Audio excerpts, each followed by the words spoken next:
Video দেখলে শুধু হাসবেন আর হাসবেন। দেখেন এদের কাণ্ড কারখানা। আরে বন্ধু, আরে বন্ধু, তুই তো একবারে ঠিক সময় আসছো, আমরা কেবল ফাটাইতেছি। আচ্ছা, ওই হুমুন্দি এত ফকিন্নি ঠিক খাওয়ার টাইমে আসে। কিভাবে বিদয় হরি বুদ্ধি পারছি।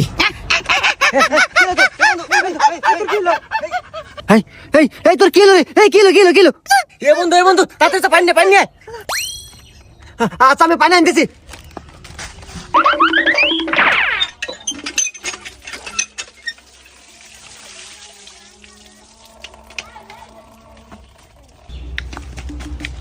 এ বন্ধু, পানি।